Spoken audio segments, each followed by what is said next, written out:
So, no, I'm not going to start it like that. What am I, Stewie from Family Guy? So, broccoli. That was upsettingly good. Fantastic. You should do cameo.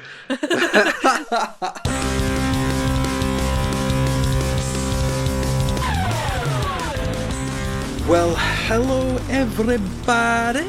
Welcome to another episode of What the Trends? What the trends? What the Trends? It's us. We are back. I am Ashleigh. How you doing, Flint? I am surviving, but sometimes that's the best you can do and that's okay. Yeah, I think so. Something that quite a lot of us did survive recently that was very, very difficult. We'll come back to that. Yeah. I'll tell you what I have done recently. I've seen The Backrooms and I've seen Obsession. Really enjoyed them. Both of them in very different ways. I think The Backrooms is a film that does kind of benefit being seen in a cinema, because watching the film about liminal space in a actual liminal space just adds an extra ambiance. It's fun, and I really enjoyed it. Got lots of thoughts. Don't want to do a whole long spiel, but I got many thoughts. And I literally saw Obsession last night, and it was really interesting. Liked it a lot. There's so much about. I can't spoil it. It's very interesting, and there's a lot in that there's. I'm just gonna say it's so cool to see a film about a love spell done right. I see. Because when you think about love spells, they're kind of inherently a bit fucked. So Yep. This film explores that, and it's great. So I've seen it done in a comic book. What comic book? Die. You know that old trope of people getting sucked through from our world into a magical Dungeons and Dragons type thing. It's like that, but really edgy about it. Nice. And it knows that's what it's doing, and it's really cool. And so there's one section where someone is told, "Love me without limit," and that's the spell essentially. And the thing that happens next, predictable, unpleasant. So yeah, maybe I'll check out Obsession then. Tell you what I watched recently. That was a rewatch from something I saw many, many years ago. Face Off. I'd like to take his face off. Oh yes! I love Face Off. It's so fucking ridiculous. It's so stupid. I still sometimes will do Face Off. You want to take his face? Yes. His face. And for the listeners, I'm gesturing. No more drugs for that man. Yes, such a fucking stupid film. And I remember, I've not seen it since literally the 1990s. And wow. I thought, does this hold up? Or is it just as stupid as I seem to remember it being? And I think you already know the answer. Yeah, yeah, because I watched it like 4 or 5 years ago, so I never got to see it in the haze of the 90s where it's like, you know, I just got to see it as, oh my god, this is this. This is my trash. Yes, absolutely. Oh my god. Also, I mean, we should probably talk about the elephant in the room. How have you been staying cool? So, very sensibly, last summer, Lexi, who does not do well in the heat, got an aircon unit, and it only works for one room because it's a particular unit that will work for a room that is this size, and this one will work for a room that is this size and whatever. So we've got one that works for one room, the lounge, obviously, because that's where we tend to keep it. So one room in the house is reasonably chilled out, even during the ridiculous heat wave that we had recently, and are seemingly about to again. Because I checked the weather forecast earlier, and it's not going to be exactly the same, but it's going to be nearly, and that's really not great. How can it be this hot at midnight? How's that possible? Anyway, So Alexa got the air conditioning unit a while ago, and we're all very glad she did. Although even with it, we had friends round on the Friday last week, and it was still so fucking boiling hot. We kept bottles of water in the fridge. We made sure we had plenty of ice on hand, or tried to at least, like, because we were getting through that stuff. So yeah, it was. Oh, ice pops as well. Even if you just take them out of the freezer every so often and put them on the back of your neck and go, that felt amazing. Yeah. So yeah, couple of different ways. A bit rough, mostly staying inside because MS really does not do well in the heat. So when I was sleeping in the non-air conditioned bedroom, I'd be waking up. We've not slept under the duvet, obviously, because that would be complete madness. So I'd wake up and it was in so much pain, and it just fucking sucked, man. Like really, really bad. So anyway, how about you? How did you get on? So I, first of all, I until very recently have been falling asleep and rising with the sun. So I was getting around about 3 hours a night if I'm lucky, but that's okay. We're back on a more chill rhythm now.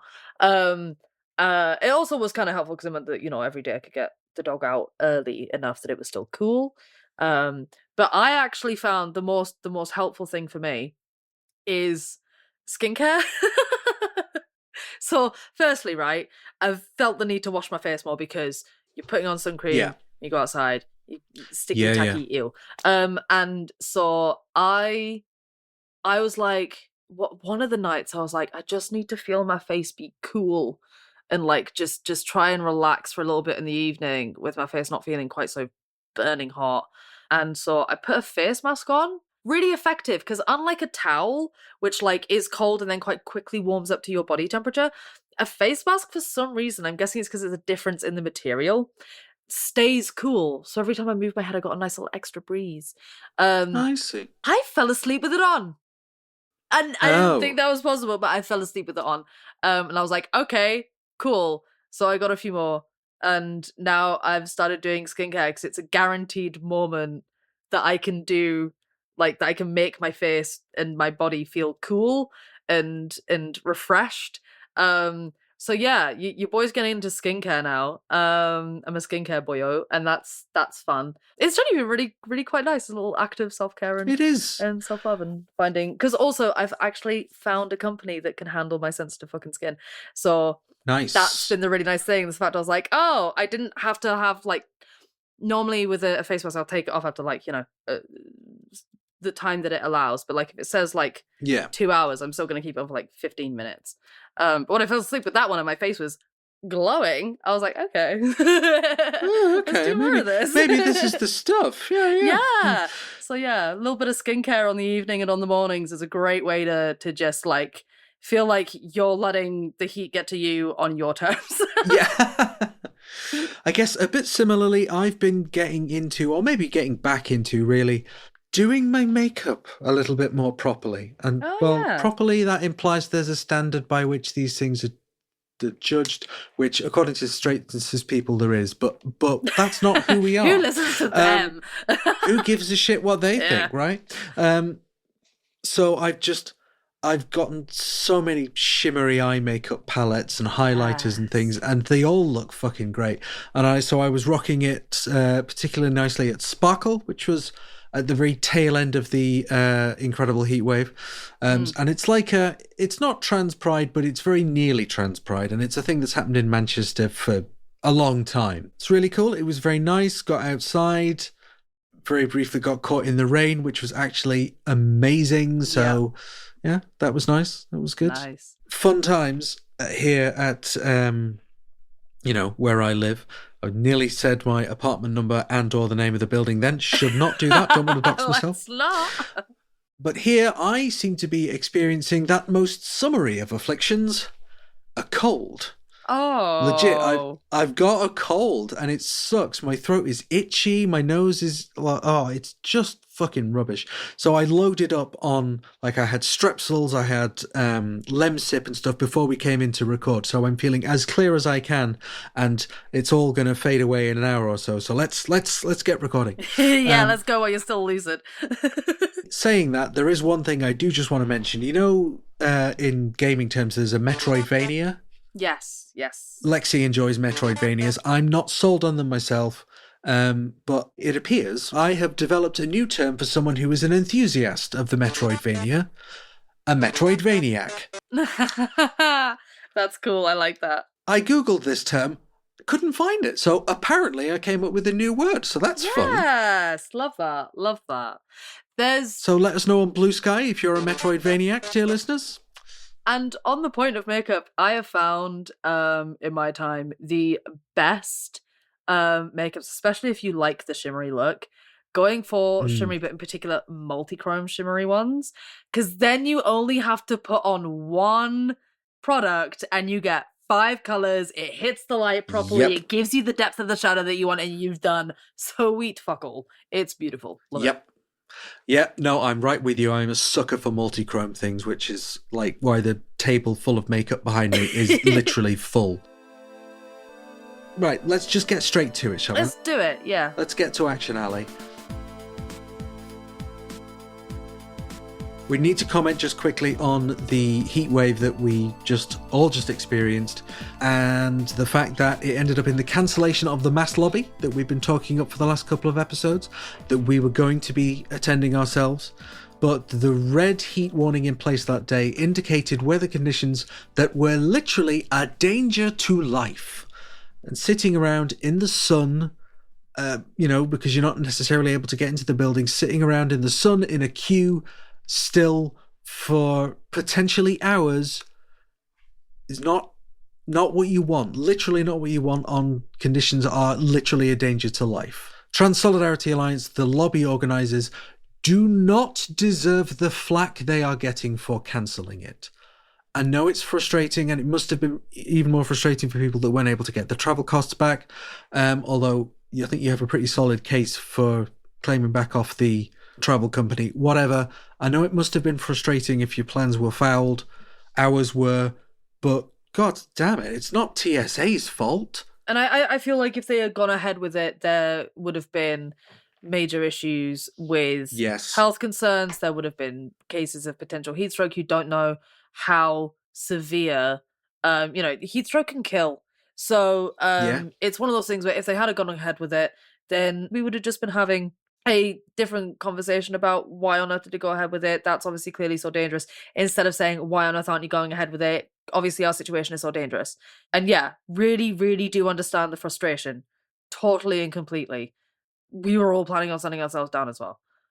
We just also need to make sure that we're staying compassionate. We're staying kind. These are people within our community, not outside of our community. Do you know what I mean?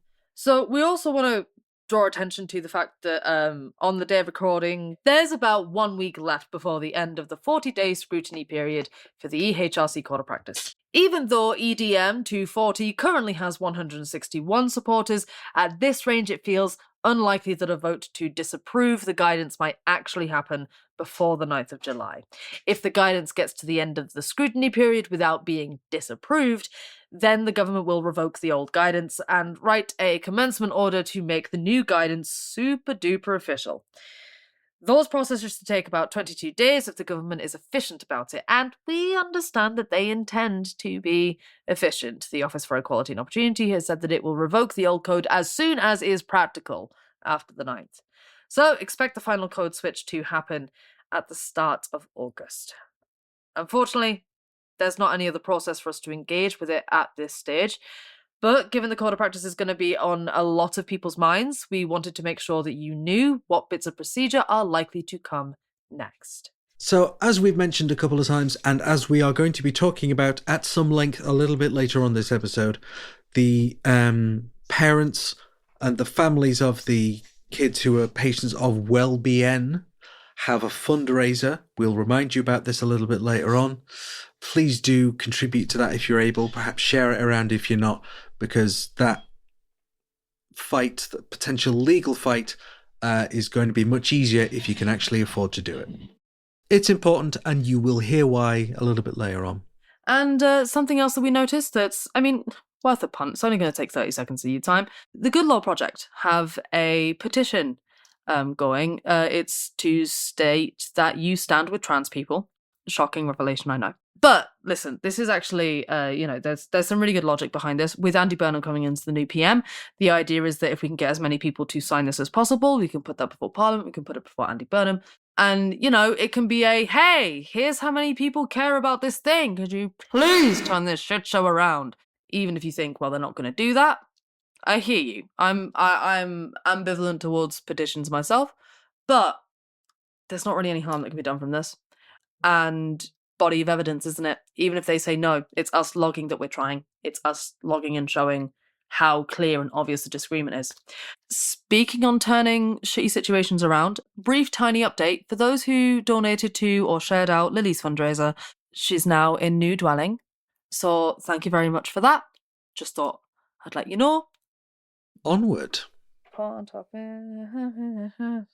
Let's just get straight into it. Yeah, absolutely. It's time for Pond Hopping. We're hopping across the pond. How bad can it be? Splash. Not sploosh.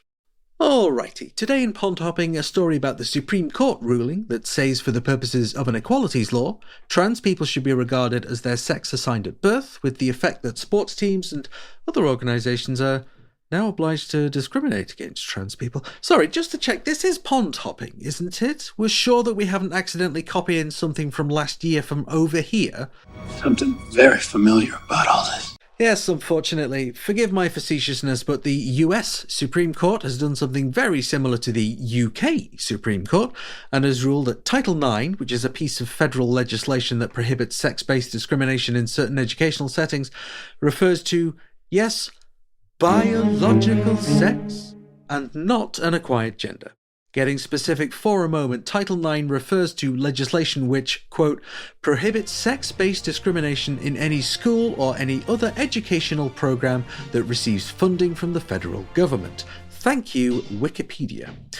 The case, which we did actually briefly mention in episode 147 back in January, found its way to the Supreme Court thanks to two different legal cases around two different states' laws, one from Idaho and the other from West Virginia.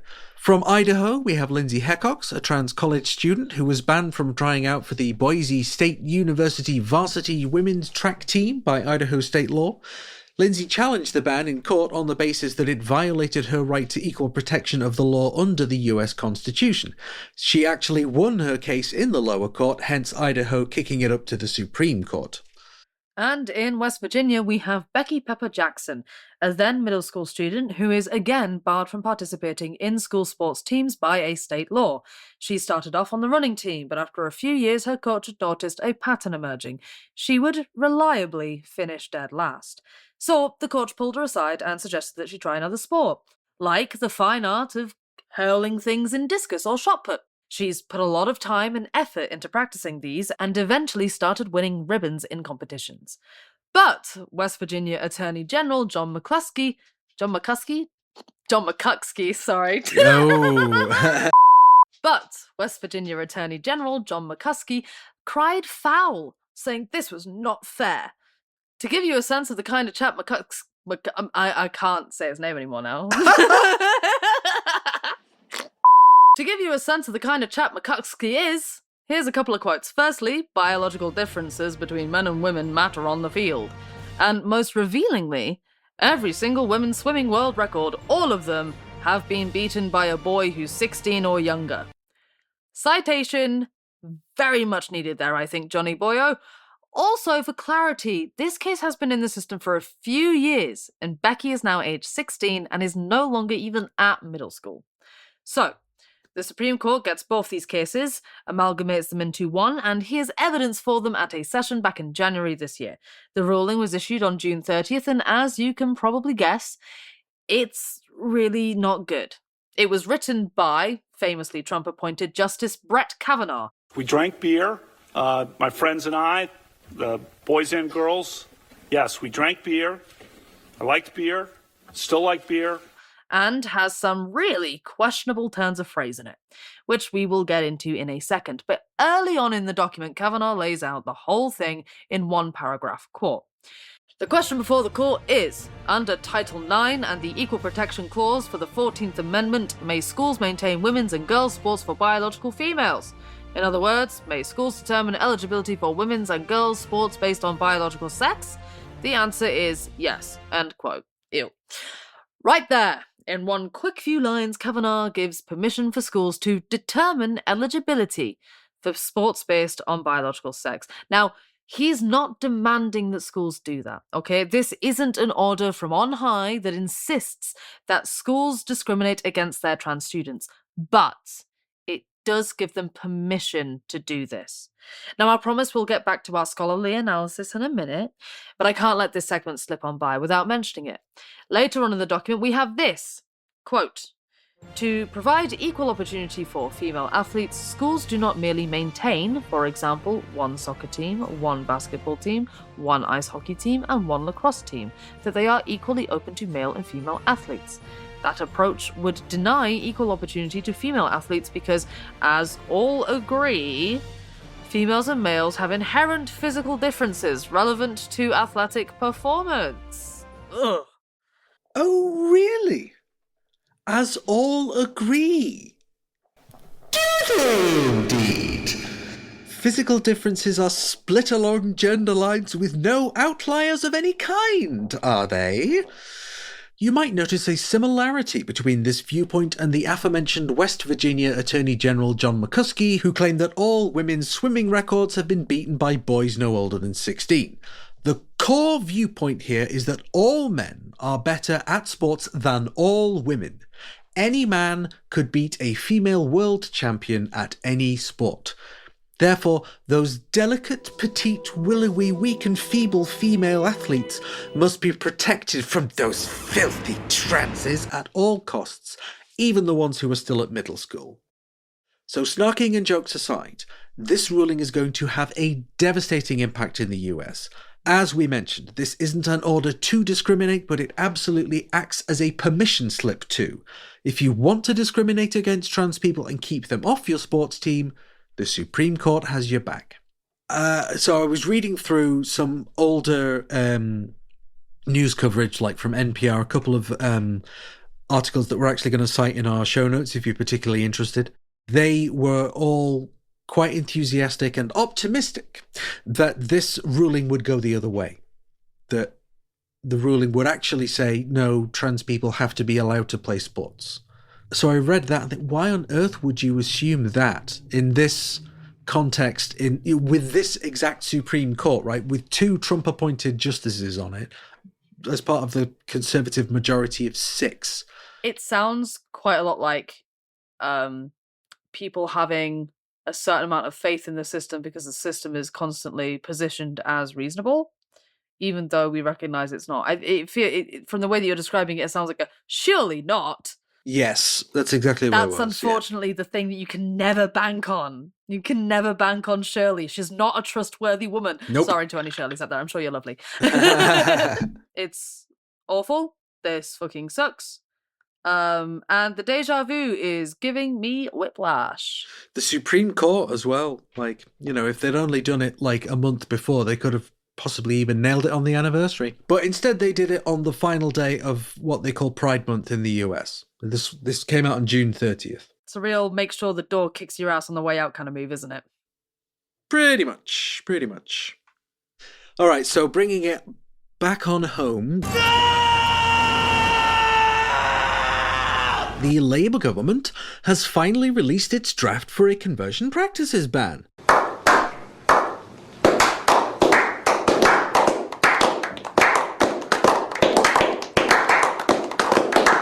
This was something promised over 2 years ago in Labour's manifesto, as well as being promised many, many times before and since. Heck, Theresa May promised a conversion practices ban all the way back in 2018, and I know that because I was stood less than 10 feet from her when she announced that, and several drafts have come and gone in the intervening 8 fucking years. But now that Labour has actually produced something of substance, we can at last do a journalism and talk about whether the pitch lives up to the promises. In case you've not read Labour's 2024 manifesto, it said, so-called conversion therapy is abuse. There is no other word for it.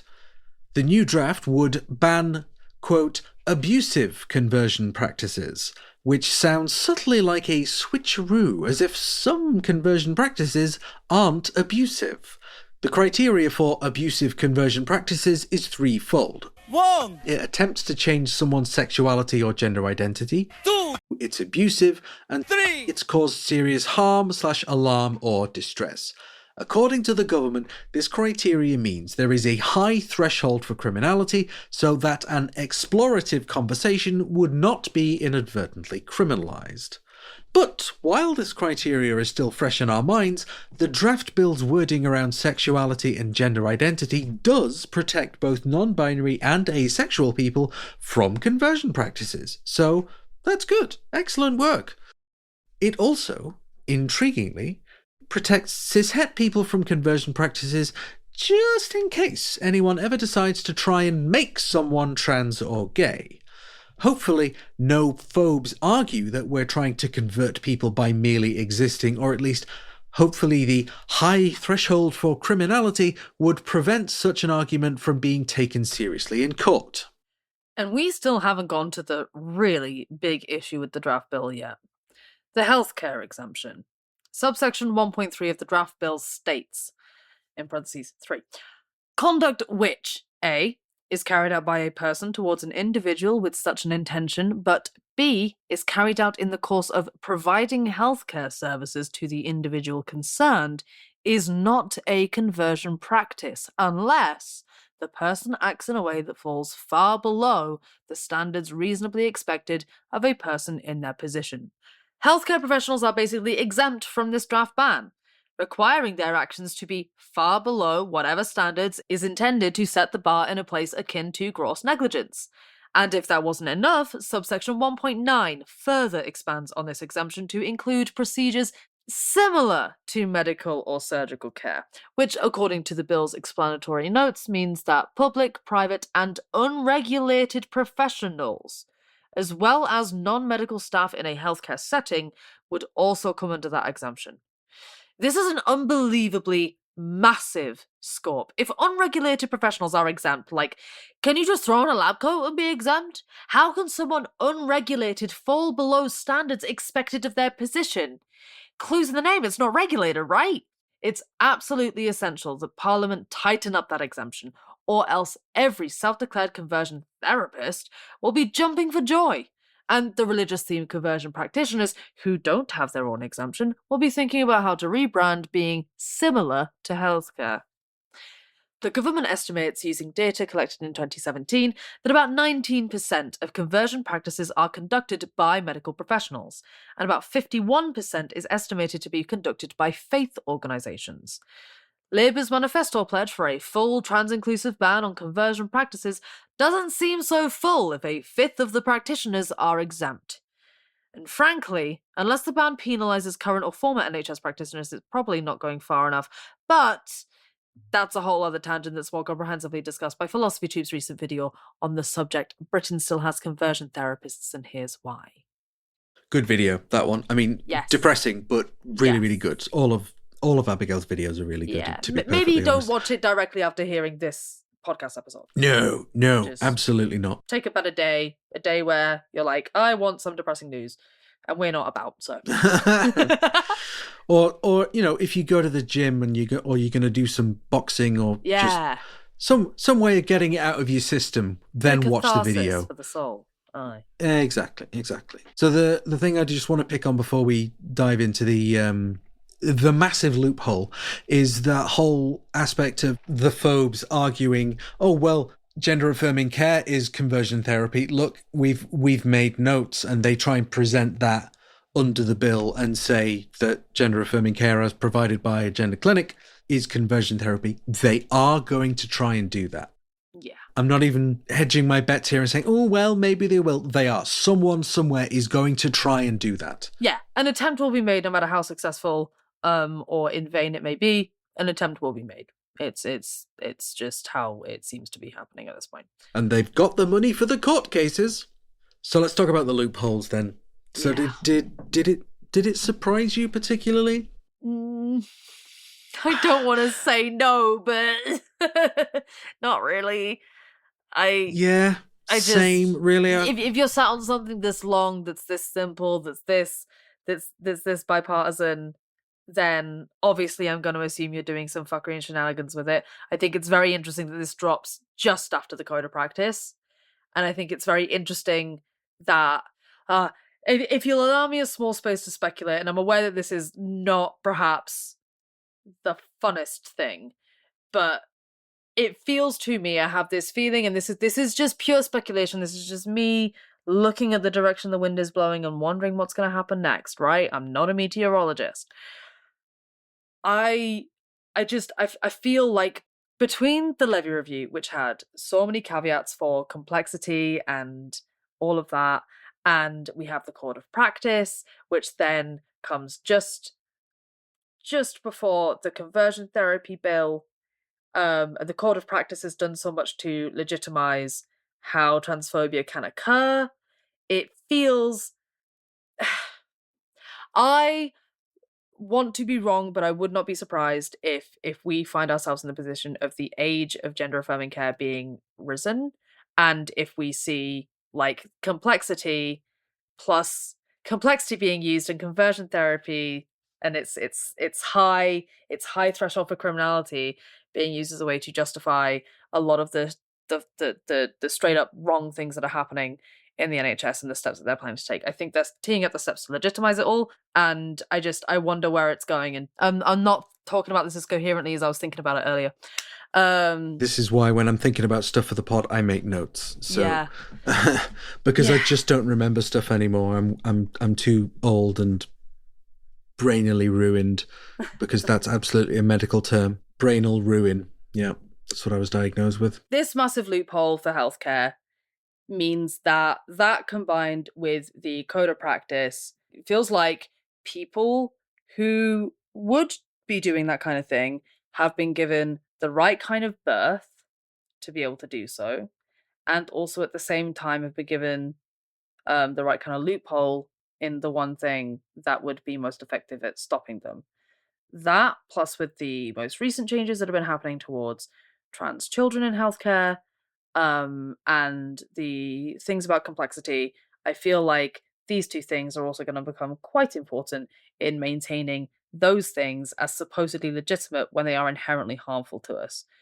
That's my concern, and I want to be wrong. Please let me be wrong. Let the world be kinder than that. I would like it. Yeah, that'd be great. That would be super. And I think you've kind of summed everything up, really. I think it doesn't even define what the healthcare is, right? It doesn't say, healthcare must be X, Y, and Z. And if it's not those things, it won't be considered healthcare and therefore won't be exempt, right? This exemption is given such a wide range of potential fuckery.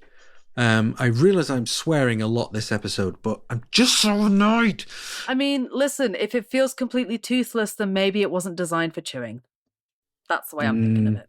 And if anyone was curious how long it would take before this loophole starts to be making its grotesque appearance, after writing and recording this segment, we learn about a situation in the Church of England. At the church's next meeting of the General Synod in York, imagine like a big conference, but it's church vibes, there's going to be a fringe talk on conversion practices. The talk is being led by an ex-gay, a conversion therapist, and a bigwig from Christian Concern. And no, that's not a really bad joke. The talk is titled People Change, Stories of Sexual Identity Transformation. The talk will discuss the challenges faced by those using the, quote, power of God to transform sexual identity, and was meant to be accompanied by a stand or display on the conference floor. Now, good news, 82 members of the General Synod have written to the archbishops in protest of this. And in response, the archbishops have said that they want to allow the display space. However, they can still talk. It'll just happen in a side room with a disclaimer on the door.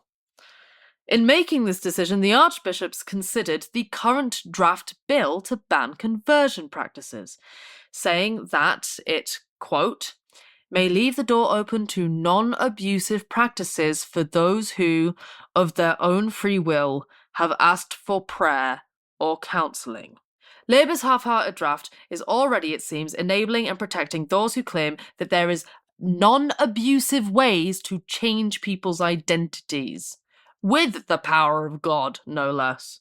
Shall we move on? Yeah. Sticking with quote-unquote healthcare. Yes. It's been announced that the Pathways puberty blocker trial will go ahead in August with an updated trial protocol. As mentioned previously on the pod, Pathways is a very lengthy acronym, but officially everyone is meant to use the short form because the T stood for transitional, and that's literally too much for them to handle. Oh my god. I cannot handle these people. Anyway, you might remember back in March, the MHRA, that's the Medicine and Healthcare Products Regulatory Authority, preemptively paused the trial and called for several changes, including the proposal to raise the minimum age for trial participants. This led to several months of what the MHRA described to us as mature and collegiate scientific dialogue with the trial sponsors. A phrase so overly civilized it evokes debates conducted in a 17th century coffeehouse. The latest of the trial protocol sets a minimum chronological age of 11 to 12 years, where previously the minimum age was defined solely by stage of pubertal development. This new requirement is basically just layered on top of the old one, and whether the minimum age is 11 or 12 depends on if the participant's puberty is estrogen or testosterone-based. Testosterone-based puberty starts later. Having this minimum chronological age doesn't guarantee that there will be any 11-year-olds receiving blockers from the trial, but it might shut up the ignorant and disingenuous people who claimed that there was no minimum age at all. The biggest change that we found in the new protocol is actually what happens after participants have had their 2 years of blockers from the trial. Previously, the plan was that participants could ask a national multidisciplinary team to continue blockers, or ask the same team if they could start on masculinizing or feminizing hormones. But now, in line with NHS policy, the second option doesn't exist. Instead, a new trial would have to be created and approved in order to allow trans under 18s to access estrogen or testosterone. So, a hypothetical 11-year-old trans boy in the Pathways trial would get 2 years of blockers, turn 13, and beg for an extra year of blockers, or pray that he qualifies for a testosterone trial that may not exist, or wait 5 years to ask for T from the adult service. That's an extreme example, but unless there's an NHS policy change, it seems very likely after the trial that participants will experience a gap in their endocrine care. Supposedly, within 15 months of the start of the Pathways puberty blocker trial, King's College London will submit a plan for an extension trial that would cover ongoing care. But that ongoing care is not guaranteed, and that extension could well be subject to delays, false starts, and interference, much like this trial is now. Speaking of opposition and interference, the Conservatives recently used an opposition day in Parliament to try and vote the trial out of existence. The transcript is frankly a pretty miserable read, with anti-science opinions from the Tories and our new House Secretary James Murray calling for more research whilst frequently quoting Hilary Cass and stating he supports the blocker ban. So it's good to know that he's ever so different from Wes, isn't it? The opposition day motion was ultimately defeated 112 to 283, with votes going along party lines. So, Parliament is allowing the trial to continue, but it's hard to get excited about a trial so limited in scope with negligible ongoing care attached. I was going to say there's obviously been no thought put into ongoing care, but I think actually they have thought about it and they're absolutely fine with it. It's like, well, we'll give you a little bit of puberty blockers as a treat, but then you can just go through puberty like the rest of the filthy transes, and particularly for trans women, the trans girls going through male puberty gives many of the features that anti-trans, anti-rights people will then point to and say, you're not safe to be around, you're a man. And it's like, well, this wouldn't have happened to me were it not for you in the first place. So... fuck those people. It's almost like they want trans people to be easily spottable. Almost. Yeah. and I hate that. Yeah, no, that's where it's at, and I agree. And fuck James Murray, man. Yeah, man.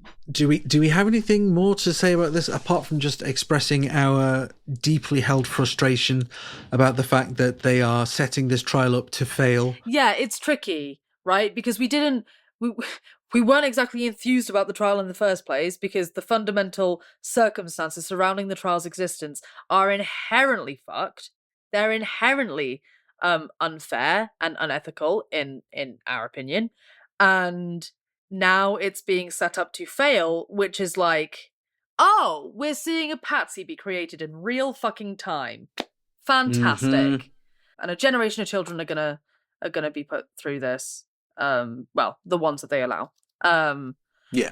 And I think that there should be, in an ideal world, in as soon as possible, people held to account for the obvious negative impacts this is going to have on children. Yeah, indeed. I mean, maybe our versions of held to account slightly differ because mine involves. Yeah, I'm trying to stay publishable. God, I don't want to write anything.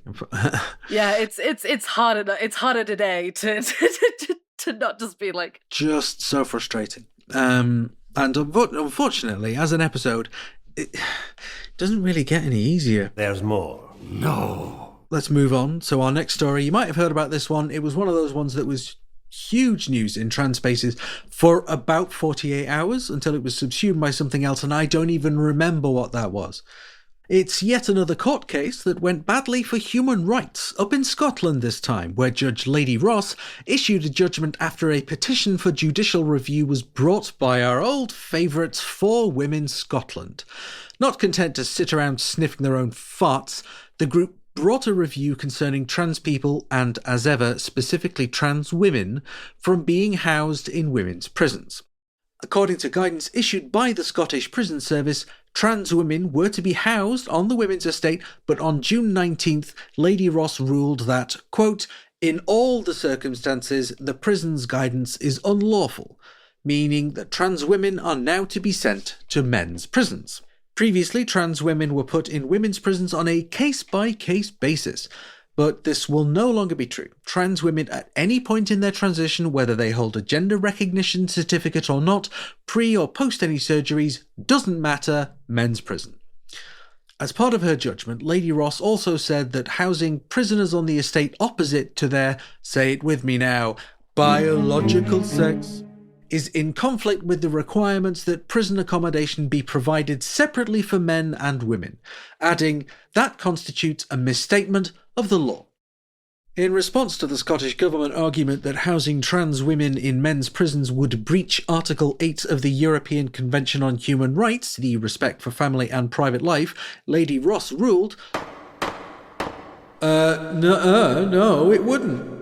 A quote from Susan Smith of For Women Scotland says, quote, we hope that in future the Scottish Government will start to listen to us rather than the lobby groups who drafted these policies and have so egregiously misled MSPs and MPs. Which seems particularly ironic because what are you if you're not a lobby group for Women Scotland? This now means that the tiny number of trans women held on the women's estate will now be moved over to the men's if the Scottish Government doesn't appeal the decision, which so far it hasn't actually ruled out, so that is a potential option. In fact, the Scottish Government's only statement to the press went like this, quote, we are grateful to Lady Ross for her judgment, which we will carefully consider at pace. And then, it would not be appropriate to comment further at this time, so that could mean more or less anything. It was, of course, last year's For Women Scotland case at the Supreme Court that has paved the way for this change. Given how For Women Scotland, Sex Matters and other anti-rights groups seem to be writing to all possible government departments, department stores and government stores departments, we expect we'll see more cases like this reach court, but we also suspect that not all of them will go the transphobes' way. They're victimising an already victimised tiny population of people in prison. And so moving trans women to men's prisons is going to breach privacy, yes, but put them in physical danger. And again, you just get the impression that they know that and they want that. They want trans people to suffer. Yeah, this is another one of those conversations where it's like there's layers of, hey, maybe we don't do this way. Because obviously we're also inherently abolitionist towards prisons. Prisons fundamentally don't need to do this.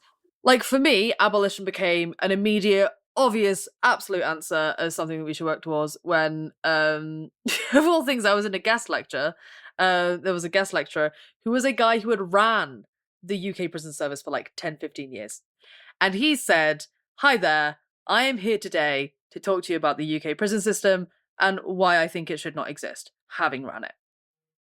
And I was like, well, if that guy's going to go, hey, this is a defunct system and we should figure out something else, then I'm going to trust someone that's been in there for a bit longer if he's doing that, because he's not saying the normal hogwash, is he? So, like, the thing is, fundamentally, violence is a behavioural problem. And I see violence happening here. And I think that if violence is a behavioural problem, we should handle violence behaviourally, which is the fundamental basis for prison abolition. And ergo, anyone who is genuinely unsafe to be around other people or themselves, there's the idea that we can protect that still without it coming from a carceral place of punishment to remove those people. Yep. I think that it's just good to know that violence can happen in many forms, and institutional violence is very real and very severe. The thing is, I came to like prison abolitionist theory quite late. One of the things that kind of helped me along in terms of my anti-carceral punishment and anti-police thing was a book called The End of Policing by Alex S. Vitale. Fantastic book, really good. It talks a lot about the American system rather than the British one, but there are a few relevant examples from Britain and indeed from Europe.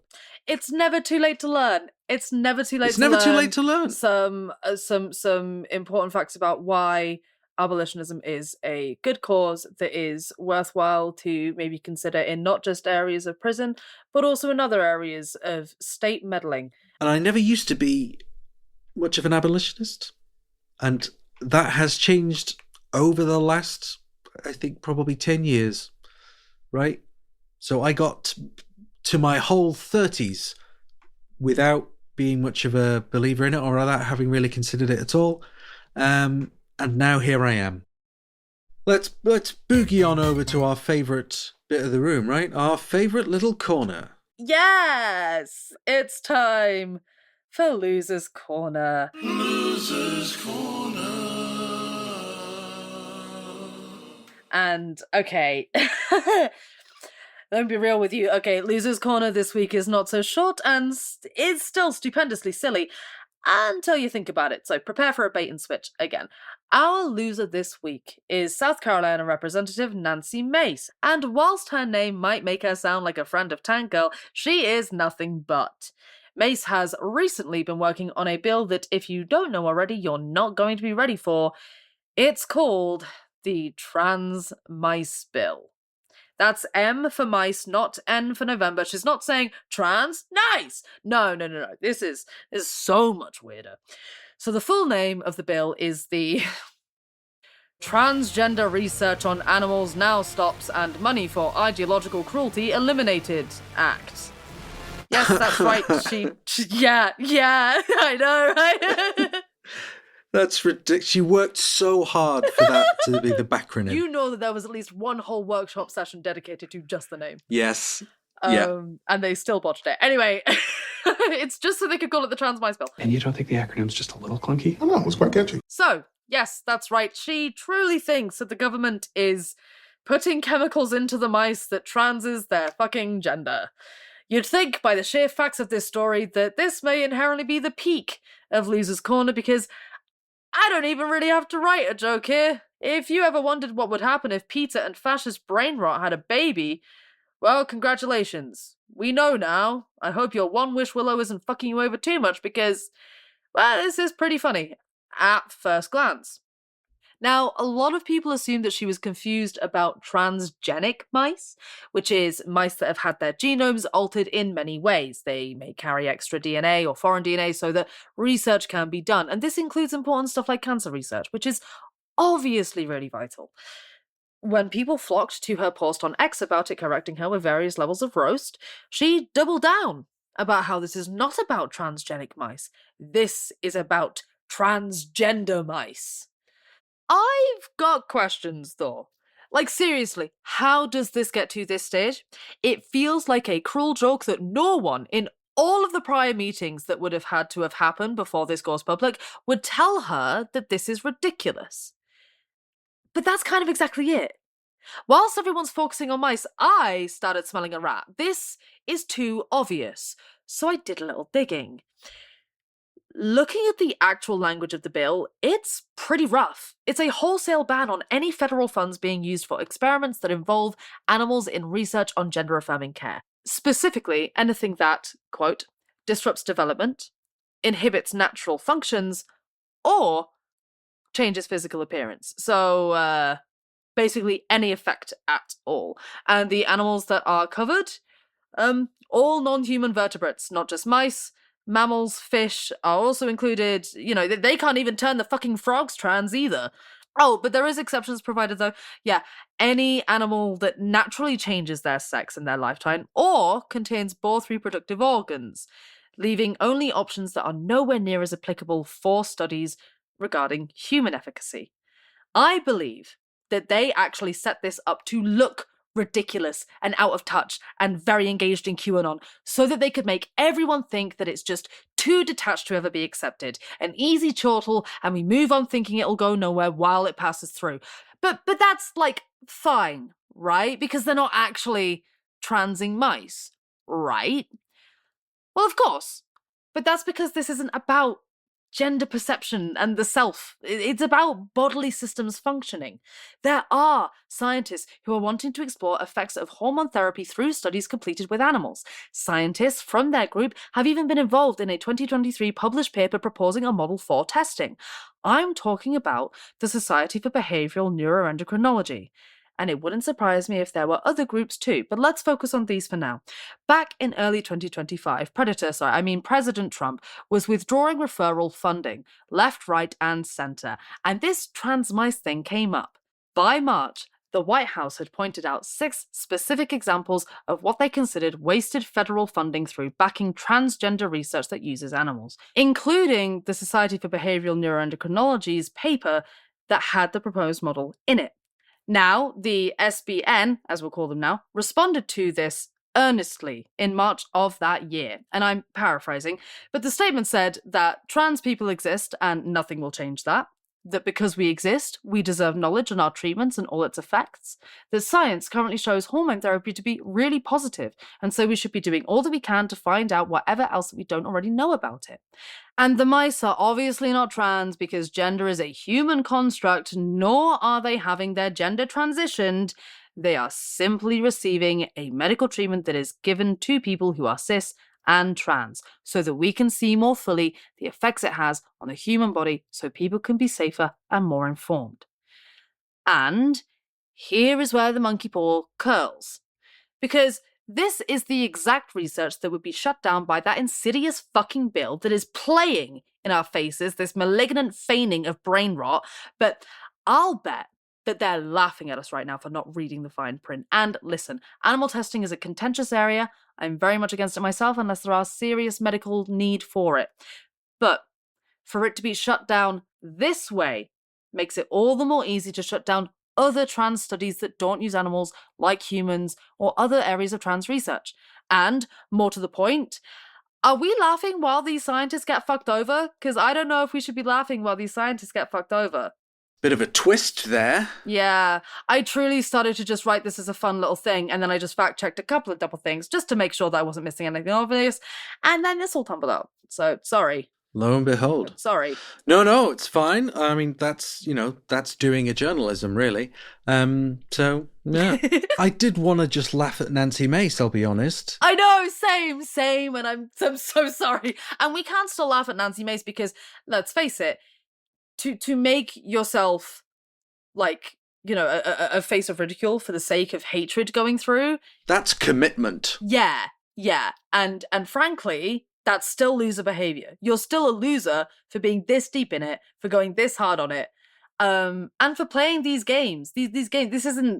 This doesn't look like dignified, you know, democracy. Big asterisks on both of those things because that's a whole other conversation we don't need to get into. But whatever, you know what I mean? Yeah, right? yeah, I get you. This isn't keeping up the veneer that you guys love to lacquer on everything. So what gives? I mean, I heard about the haha, lol, Nancy Mason transgenic mice. I heard that level of it. I wasn't aware of the, you know, the more insidious function of the bill that you have highlighted. So good work, but again, you've also made what should be a quite light section of the show into the thing that's just as depressing as all of the rest of our output this week. So I'm so sorry. Well done? Question mark? Yeah. It truly became a thing of like, I don't know if I have time to find a genuinely loser story. And at this point, if I don't write this up and we don't put this in there anyway, it's going to feel like I'm ignoring a point of misinformation that we should probably address. Or potential misinformation, you know what I mean? Just people being very giddy, looking at the face of things, as I did and you did too, you know? Let's do it. Let's move on. Let's get to the meat. Now, fair warning, this meat is one of the darker ones that we've reported on recently, but it's really serious. So let's talk about WellBN, who you might have heard of. If not, they're an NHS clinic in Sussex specifically covering Brighton and Hove. Currently, there is only a small cohort of children and young people in the UK still receiving endocrine care, and they are doing so through WellBN, which is currently the only NHS pathway left for young people aged under 18 to receive that care. These are all people who were exempt from the initial blocker ban because they were receiving care before the ban was brought in.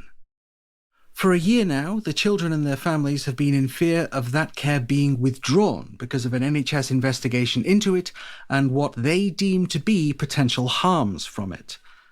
Now, a year later, with the stress eating at them all that time, and during the middle of exam season, they have received letters from the NHS stating that all endocrine care, which is both hormones and blockers, will be stopped immediately from July 31st onwards.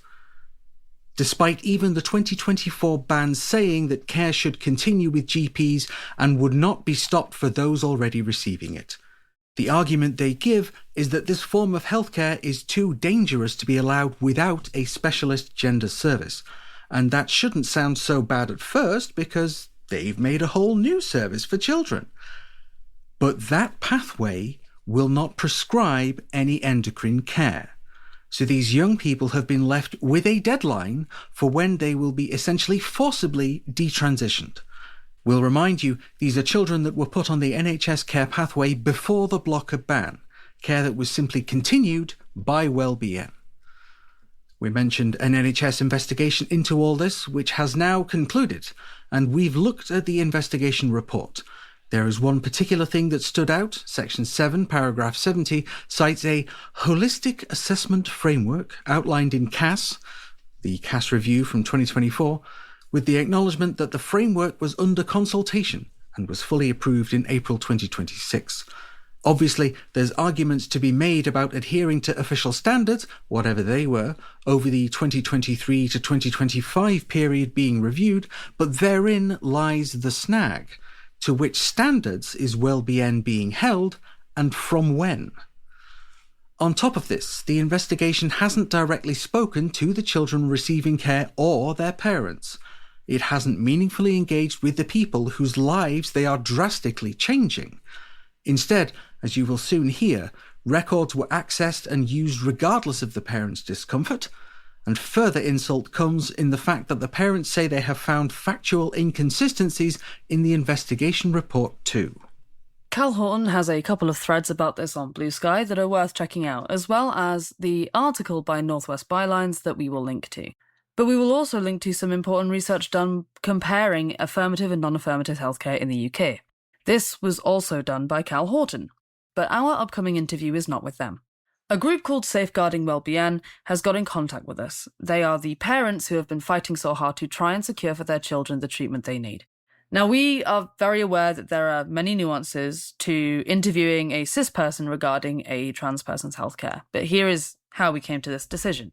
Firstly, of course, all of this is being done with the awareness and consent of the parent's child. But it's one thing when we are interviewing Trans Kids Deserve Better, who have a whole network and their own methods of protecting themselves and their identity, and we're choosing to make such a big scene. These children and teens have not chosen to be put in such a public position. They're exceedingly vulnerable. Asking someone to speak publicly about something so intimate at such a sensitive time feels like a harm in and of itself, and wouldn't be cognizant of the power dynamics involved in what we do here. Secondly, sometimes journalism isn't necessarily just about dispensing the information about a thing.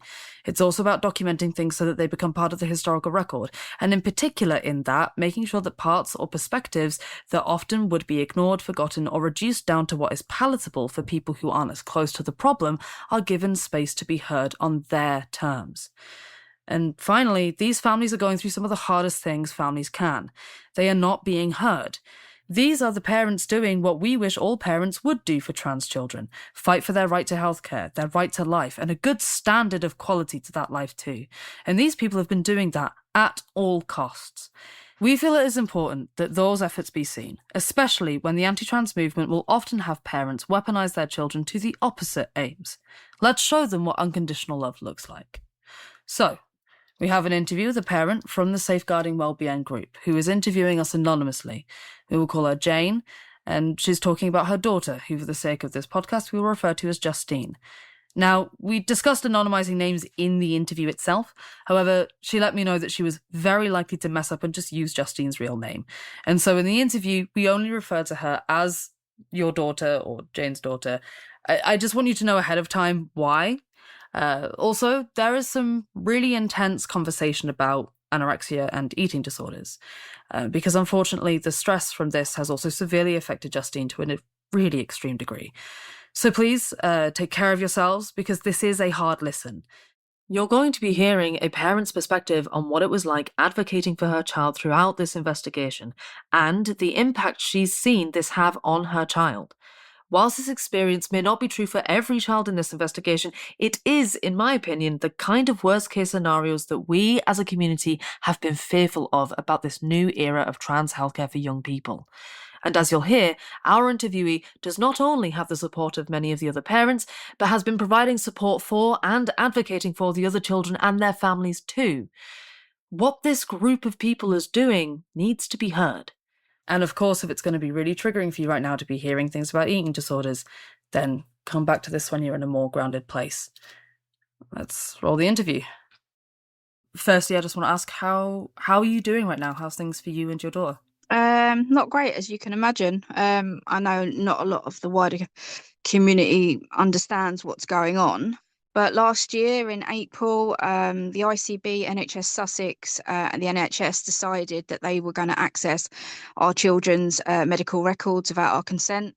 We tried and tried and tried, and we tried to push back, and they did it anyway.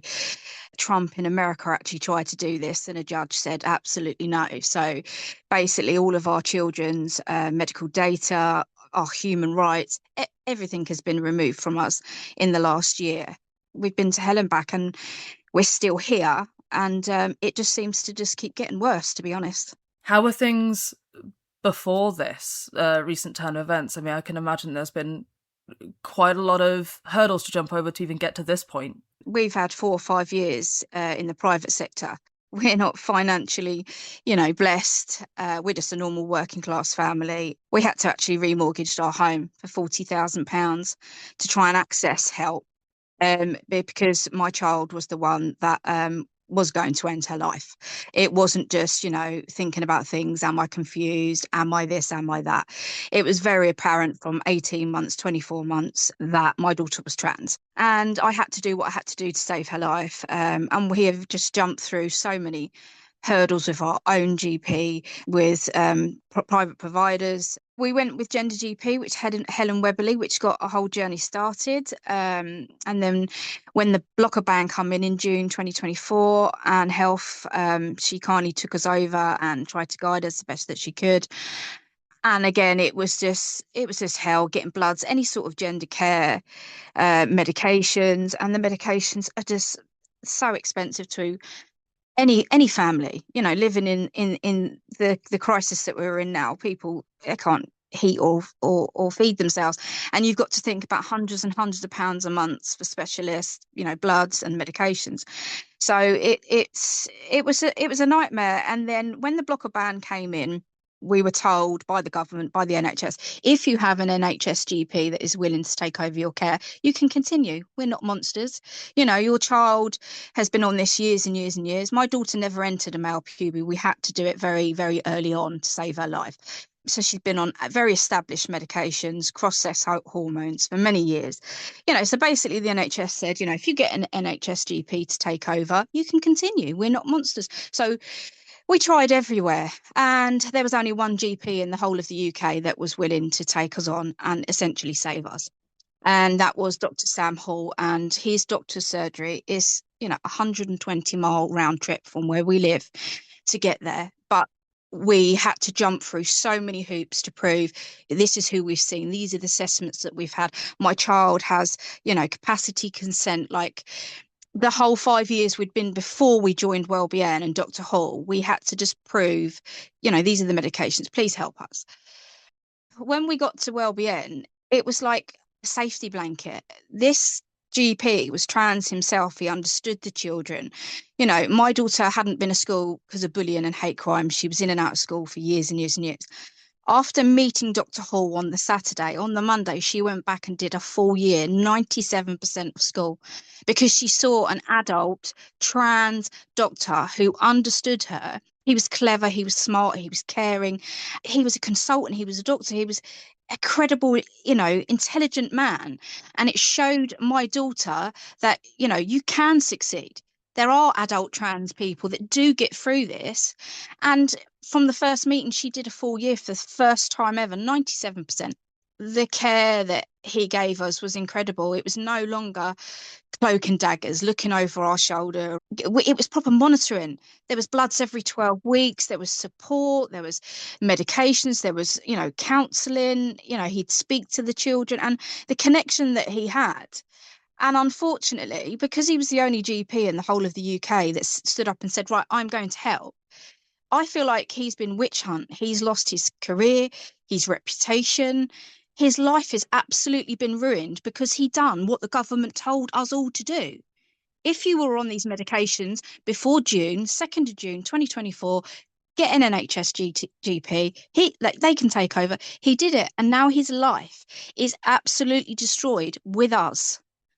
I'm sorry, I get very emotional speaking about it, because for the only GP in the UK to stand up and say, I've got to do what's ethically right and help these children, he's destroyed.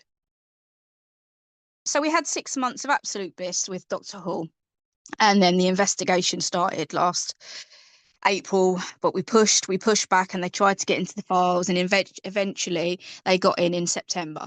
So we had to sit and watch these MDT or these clinicians go in and out of our children's files daily. We just felt absolutely abused. Every right, absolutely abused, that these people could just be in and out, and we could see it on their patient audit files.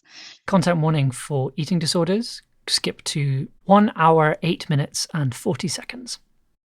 My daughter was a healthy weight when she met Dr. Hall and went with Wellbeing, and unfortunately she got anorexia nervosa over the investigation, and she started to withdraw food, and her BMI got to about 17, and at 6'2", she is emaciated. She is skeletal. I shared the photos of her with Jolyon from the Good Law Project and some other people, and they are so distressed by it. He even did a Blue Ski post and said, I've seen photos of this child and they're so distressing. But I have been waving these photos, these harms, in front of the ICB, in front of the investigation, saying, look at what you are doing to my child. And not once did they safeguard me. This next portion contained a lot of specific information. So with Jane's knowledge and consent, I'm going to summarise what she said and what we verified. So you'll still hear from her, don't worry. It's just for protection purposes. Following one of the very few meetings that parents had with the ICB, in early December, one of the doctors from that meeting, who was part of the ICB that was leading the investigation with NHS support, reached out to Jane offering support and to get in contact with Justine's GP to see if everything that can be in place is put in place to help her with eating and nutrition. This isn't about the investigation. This isn't about withdrawing the meds. I need to make sure your daughter is eating and drinking. Jane was okay with this, and she was told that they would get back in contact with her as soon as they'd done that. She didn't hear back from them. Justine continued to worsen, and a couple of months later collapsed. So she reached out again to follow up on this. I waited, and he did nothing. And my daughter finally collapsed. I sent him a photo of her collapsed out of the shower. You could see every single disc of her spine. And he didn't even have the decency to message me back, even though he'd previously been messaging me throughout December, I'm going to help you. He didn't even have the decency to message me. In fact, not only did she get no reply to this email, she would soon find out that she had been referred to social services. Now, I'm going to jump ahead and let you know that social services found no fault with Jane, and she felt that they really recognised how distressing and harmful the investigation had been on them. In my opinion, it is clear where the harm lays.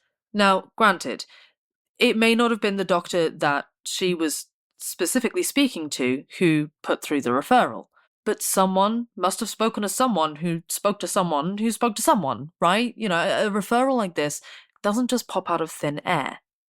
Even if it wasn't the ICB who put the referral through, someone did, and it seems to come from healthcare. My child has put on quite a bit of weight the last few months because we were ensured that if your blockers were legal, your child could stay on them. So we knew that possibly her hormones were going to be removed, but we were safe. The government said this was safe. So we got up to quite a good weight. We have her on anorexic shakes. We have her on all sorts of supplements, but we had to have a scan on her bones to check because of the deep anorexia nervosa that she's been through. And now she has got osteoporosis. So she has damaged her bones over this investigation. She dropped out of school. She hasn't left her room for the 15 months of the investigation. She doesn't weight bear. She is in her bed. She missed her GCSE exams and she didn't get to go to prom. This is a rite of passage for all children. So this investigation hasn't just stolen her education, future employment. It hasn't stolen her life. It's taken her body, her mind, and her soul. Now, my child in 18 weeks is 17 years old. She is medically transitioned for 5 years. I don't think she's going to make it to her birthday, her 17th birthday. I cannot sit here and say that she is going to make it to her 17th. I can't. And the fact that I've still got 16 months until she's 18. Do you know what that would do to a child to medically transition for 5 years and then fall 16 months short of the 18, what you need to be? Look in the mirror, have a deep voice, grow a beard, looking like she does, what this would do to her. And the fact of the matter is that they've said from the 31st of July next month, your meds is going to stop. How can any doctor ethically do that? If you went to a doctor and you were on antidepressants, antipsychotics, your care couldn't just stop. You'd have to taper off these medications. It's not ethically safe. And this is all we've been told. Your medication is going to stop dead on the 31st of July. I don't understand these medications that people are on. If you've got no understanding of them, the injection that my daughter is on is used to save people with cancers. It's used for people for IVF. It's used in precocious puberty. So if a drug that saves lives from cancer and creates life through IVF and helps people that have periods maybe of the age of 5 and 6 and they can't mentally understand what's happening to them, if it's a saviour to so many people in our community, why is it dangerous just for trans people? Explain that to me. Medically, please, because I don't understand. And obviously these letters have used really harsh language describing this medical care as a harm. hearing you talk about what you've been through, I mean, obviously I couldn't see how you could describe it as a harm before, but knowing that these are the kinds of cases and the kinds of struggles that they are looking through to then decide that this medical care is a harm, it is, it's hard for me to find words to put the level of anger and frustration that I feel about They're it. trying to find harm when they are the ones that are doing the harm. The proof is in the pudding. When they referred me to social services in January and said, this child really needs help, we're worried about her, social services actually said, the child doesn't need protecting from the parents or the school environment, whoever's in her life. When they're saying potential harm, I don't understand. Children are going to self-harm. They're already self-harming. Children are going to kill themselves over this. This is harm prevention. And if you say that it's harmful, okay, why is it not harmful for IVF? Why is it not harmful for cancer, precoce puberty? Would you go to the doctors and say, I'm going to treat you because you're a white cis person? I'm not going to treat you because you're brown. No, you wouldn't. People in our history have died for equality. Like, have I woken up in an alternative universe where we've gone back hundreds of years, where people have died for this? You know, if they can do this to trans people, Trump never managed it. NHS have. If they can do this and take away all of our right, all of our equality, who's next? Is it disabled people next? Is it poor people that are next? I can't believe the powers, what they've done to us, and they're labelling it as harm. You are the harm. You are harming us. You will harm us. There will be deaths. And what are on these letters? What support have you given us? Samaritans, or an all sorts telephone line that we can call. That's it. Is that all of the support? Because I was going to ask, what support have you been offered following this, either from Wellbeing or otherwise? Is it just phone lines? It's phone lines and support and websites and groups, but they're very much trying to push you into, GIDS, the young people's gender service, when it's been proved by some of the older children in this investigation, there is no pathway at GIDS. You're not allowed anybody. This hasn't become doctors and consultants and paediatricians. This has become politicians and government. So when they're saying we're going to fast track you to the young people, it's conversion therapy, it's talking therapy, it's mental health therapy. They are not going to continue any of our medications. They're not allowed. So they pretty it up and present it as, you're going to be fast tracked. We're going to put you through to GIDS. GIDS can't give us medication. So, yes, the only thing we're being offered is conversion therapy, talking therapies, and the Samaritans. If I was on antipsychotics, the doctor wouldn't just say, OK, we're stopping your medication on Monday. Good luck. Ring the Samaritans if you need it. This is going to cause deaths. And the doctor that has taken over from Dr. Hall, who now works at Wellbeing, I wouldn't want to be in her shoes now. Because ethically, she knows if she stops these medications next month, those deaths are on her shoulders. And her hand is probably being forced. She doesn't want to do this. I don't even think the ICB want to do this. I think this is higher up. NHSE, NHS, government, politician, CAS. There's so much corruption and they are labelling it as we are protecting these youths. You're not. You're killing us. You're killing us. So obviously, Safeguarding Wellbeing reached out to us, and you've spoken a bit about the communications you've had with one of the doctors who's part of the investigation. What have the meetings been like with Wellbeing, with people, with these groups of parents, to try and express how important this care is? We've had 2 meetings with the ICB. We've had 2 with official, CEOs. We've had 2 official meetings with them, and they were before Christmas, November. They were like, we were going to have regular meetings. After meeting us twice, they never faced us again. They never faced us again. And all of the meetings we were promised, they actually told social services we're having a parents' meeting. It didn't happen.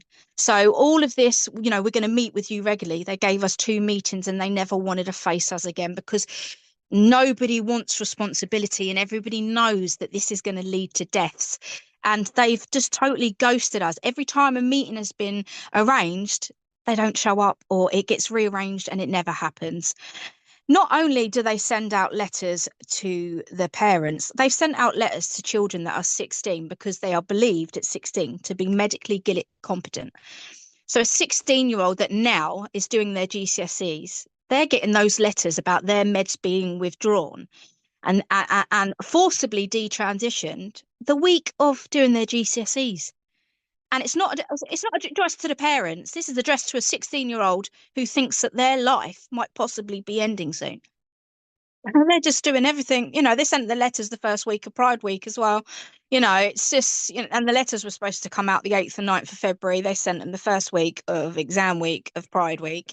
They don't care. They don't care that, they're puppets on a string for a higher up, whatever is going on in the world. And so many people in our community thought that they would let this little handful of children who were within the locker ban legalities, we were on them for years.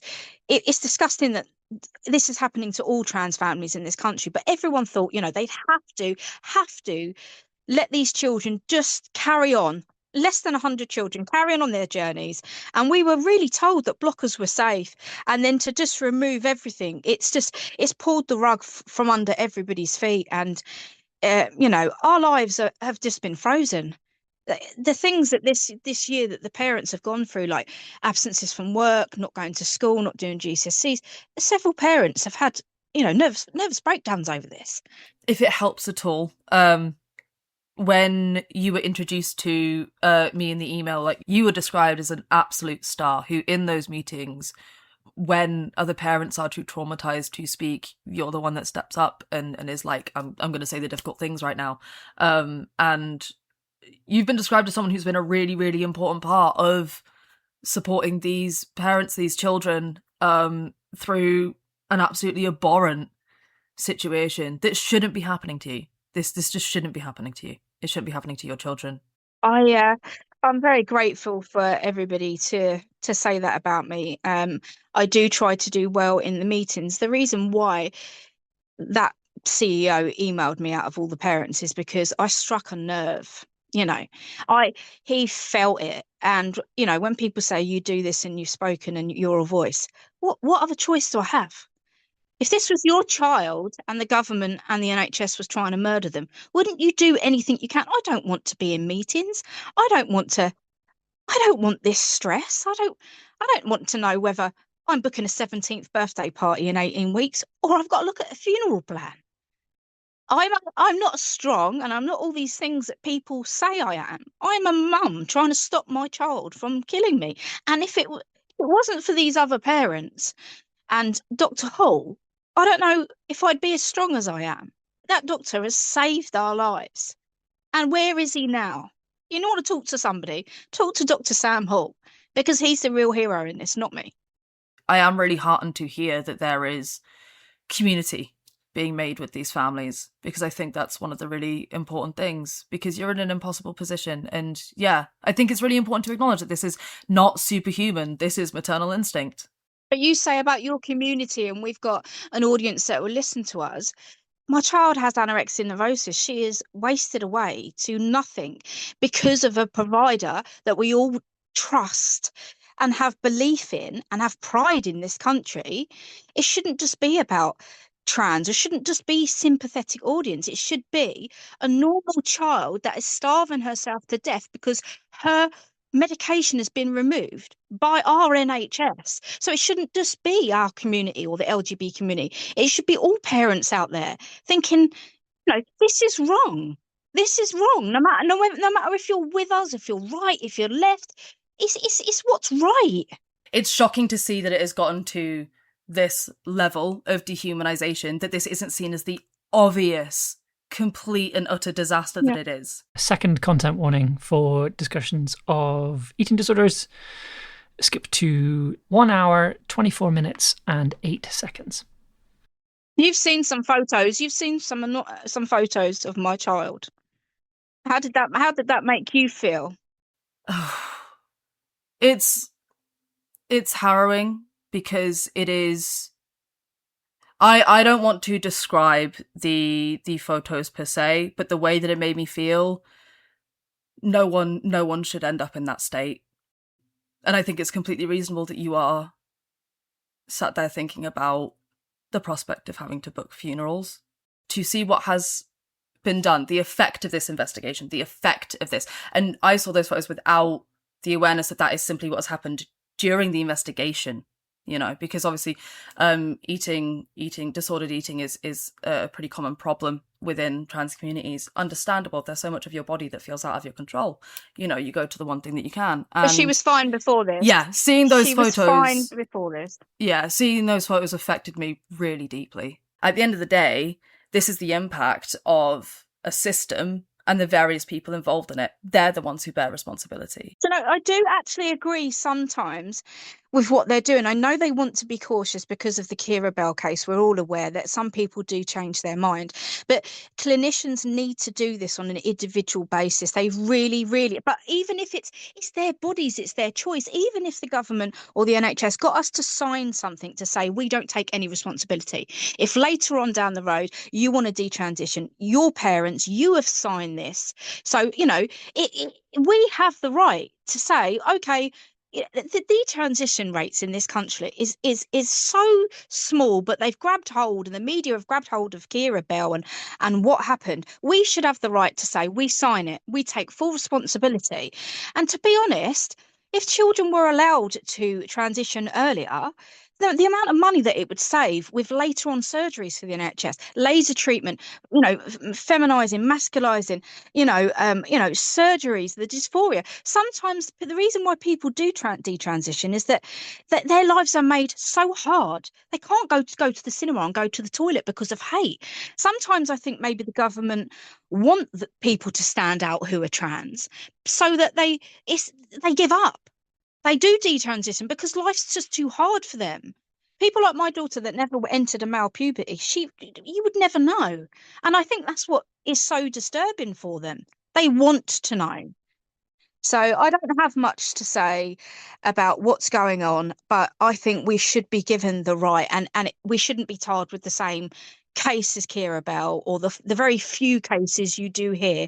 It should be our body, their right, their autonomy, and our choice. But, you know, I just don't understand what's going to happen at the 31st of July. I don't understand, like, who is going to take responsibilities for these children's deaths? Will we get to a public inquiry? What are they going to offer us?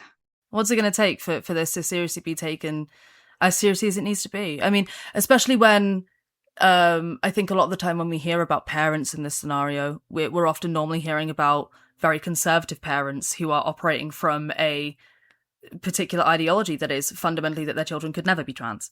To see that be weaponized when there are so many parents of trans people who are not doing that, who recognize their child's humanity, who recognize the vital need, the saving of lives that it does to allow your child the autonomy to be who they are. There's so many harms in this from so many different angles. And yeah, thank you so much for coming on here and talking to us. Is there anything else you want to say, express, get off your chest in any way, shape or form? No, thank you very much for your time. Like, through this past 14, 15 months, not many people have given us a voice and wanted to hear us. And I know the LGBT, you are such a fantastic community.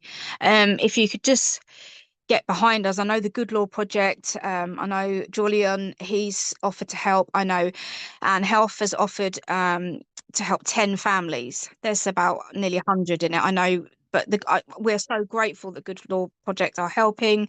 I think Helen Webberley is helping in some form, some way. If anybody could GoFundMe or get lawyers or support or just anything to shine a light on us when we need it. And it's so time sensitive because our children's medications, we don't know. It's the 31st of next month. So anything that anybody in this community can do to shed light or help or support, we would just be so grateful, because we've been so very alone. We are little fishes in a shark pond, and we have been for a long time, drowning. But that's all I have to say. Is just thank you, and if our community can just get behind us as much as we can, as much as they can, it lifts our children's spirits to know what an amazing community you guys are. Now, obviously, we asked the ICB for comment on this, and we got 2 in response. I'm going to read the entirety of the response, because genuinely this is such serious stuff. I don't want to chop and change around anything. I want to give full right of reply This first comment is from Dr. Christopher Tibbs, who is the Regional Medical Director for the NHS England in South East. He said, "The welfare and safety of these children, young people and their families is our primary concern. It is clear from the published independent report that children and young people were put at risk of harm because of the actions of some practitioners at the Wellbeing practice who provided specialist diagnosis, care and treatment that they were neither qualified nor commissioned to deliver by the NHS. Under no circumstances should this have happened. We understand that this will be a difficult time for many of the young people who have been treated at the Wellbeing practice. These children, young people and their families have been offered a referral to a specialist NHS gender service should they wish to. And we have made arrangements for additional support as they come to understand the consequences of the failings identified." And I can't help but wonder if Dr. Sam Hall is one of the some practitioners that is being referenced there. I would just like to remind you of what the patient experience was of those who have been treated by Dr. Sam Hall. This next comment comes from Dr. Charlotte Caniff, who's the Joint Chief Medical Officer for the NHS ICB that is relevant here. She says, "Our priority has always been to ensure that children and young people are receiving safe, evidence-led care with commissioned NHS services. The findings from this investigation show that the care provided by Wellbeing was outside national NHS guidance and specialist oversight. We are working with NHS England to support the actions going forward and fully deliver the recommendations to the ICB within the report. We remain committed to supporting all of the families in scope of this investigation and more widely to receive appropriate care. The majority of those within the investigation have now been referred to a gender specialist NHS service, and we will work to support all remaining children and young people to see these specialists quickly and agree their onward care." This is very much an expected double down. And alongside these two comments, we also received some information on background from the ICB, which I will also share with you now. They said, "Dedicated mental health and wellbeing support has been and continues to be in place for all children, young people and families in scope of the investigation. This includes a supportive information line, specialist mental health support and additional wellbeing support with a trusted community organisation." They also said, "The ICB has not made any safeguarding referrals in regards to the outcome of the investigation and next steps and has not received any contact from local authorities concerned about the investigation outcome." This is interesting, because I didn't ask them about safeguarding referrals over the investigation's outcome. I asked them about the referral of a parent and social services having concern over the distress the investigation was causing as it was ongoing, not following the outcome. And listen, I want to provide an appropriate caveat here. Generally, obviously, it is a good thing that doctors are able to raise concerns about the well-being of children to services. There's so many cases over the years of abuse not being caught, and I just want to make it known that we aren't saying that there's never a circumstance where this is warranted. The question I will leave for you, listener, is do you feel it was warranted here? So that was rough. That was a rough interview. How did you feel after having done the interview, Flint? I just felt fairly fragile. I felt a bit tender. It raises a lot of emotions for a lot of obvious reasons, and it's the layers in it. It's the layers of this on top of this on top of this on top of this on top of this. Like there's when you're trying to just do such a simple thing that is so simple for everyone else, and it is leading to remortgaging a home, being concerned about survivability of loved ones, of your children, of facing your career, of so much. It's real frontline shit. Yes, it is. And so the one thing that caught me, at least the first note I made, was about the cost of medications and the bloods being done during a cost of living crisis. And I found myself getting angry at the private providers who are kind of feels like they're price gouging desperate families. I understand it costs money for a service to run. I also think that at a certain point, if you're setting up this service because you recognize it's doing a basic humanist good, then maybe there are certain cases where you should operate with perhaps more grace. I don't think that people in this position should be forced to pay as much as what they have clearly been paying. And that is just an awful feature of the private healthcare system that I think is extra harsh on people who are already marginalized and trying to access stigmatized care. And on the subject of the care being stigmatized then, so the fact that there's only one GP in all of the UK who was willing to help was something else that caught me in the interview. One? Seriously? The emotional part of me just wants to go, it's cowardice. It's cowardice. You're too scared. It's job's worst at the end of the day. But that doesn't really feel fair on the many, many, many, many doctors who I know are going to be sat there very much wanting to do the right thing and having to weigh up so much more. Nurses are going to food banks. It's not as simple as a doctor being really rich and being able to decide, to do X, Y, Z or whatever. It is harrowing to hear one. It makes really unfortunate sense to me that doctor is trans, because yes, you understand the stakes more, That'll have been partly behind the decision for that doctor to say, yes, I will help you, because...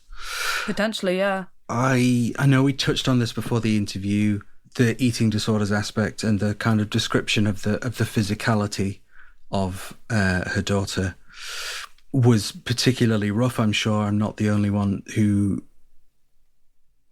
found it difficult to listen to in that sense. I get why it's there, I do. But people who might have tackled an eating disorder in the past, or indeed are doing so right now, must have found that particularly rough. Yeah, it's one of those really tricky parts of letting someone speak about an experience on their terms, Mm-hmm. At the end of the day, we didn't want to whittle down Jane's words so that it was more listenable, because these are unconscionable actions. And so if it's not kind of difficult to listen to, then I don't know if we're being accurate enough. And that's just unfortunate. It's a lot and it's rough, and I'll move us on real quick then. So Jane was asked the question, who's next? Is that going to be disabled people or whatever? Which is a topic that I wonder about / lose sleep over reasonably frequently.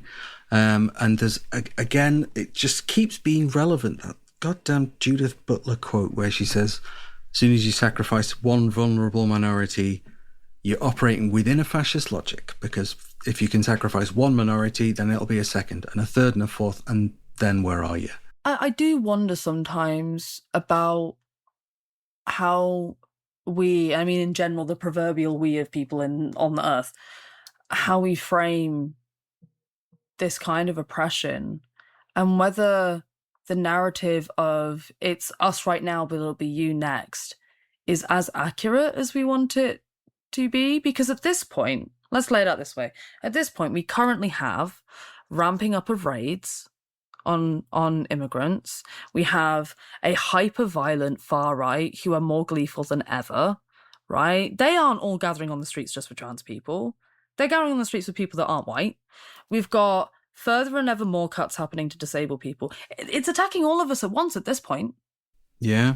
We're not being singled out. The poem of, at first they came for the communists and I did not speak out. And the thing that Judith Butler is saying, obviously I still agree with him, but I think it makes more sense when you're talking about the specific actions of a specific administration that can be catalogued chronologically. But we aren't dealing with this in a singular chronological thing. We deal with the consequences of this government and the government before and the government before and the government before. If people aren't hearing us when we say, right now it's looking pretty for you, but it won't be forever, then maybe it's time to start saying, you're actually in the minority if you're not affected. You are in the minority when you are comfortable. So if you want to be more effective, get uncomfortable about it. Start doing some shit that makes you feel like maybe you're in water that's a little bit too deep, because it likely is, because if you're in a comfortable position, then you're in the shallow waters of the seas that we're having to swim for our life in. Moving on then real quick. So Keira Bell still being used as a stick to beat trans healthcare with, despite the fact that it was overturned within months. Mm-hmm. So that that's still there, the kind of fear of that, the spectre of Keira Bell, who, from all accounts, is actually back on masculinizing hormones. So, oh, for real? Yeah. So apparently, no hormone therapy for everybody except me was, in fact, the line there, I think. And the thing that you take away from that interview, for me, really, is that Jane is justifiably angry.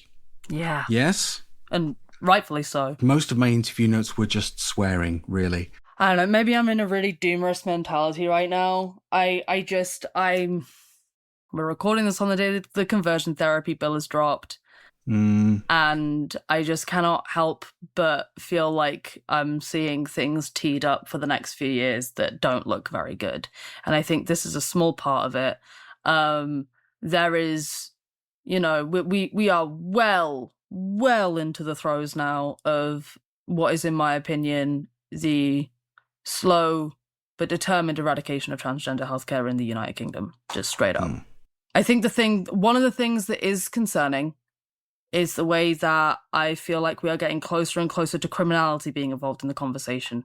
That's something that's really important. Jane, was sent to social services. There's the ways in which the conversion therapy bill and the healthcare stuff, I am concerned about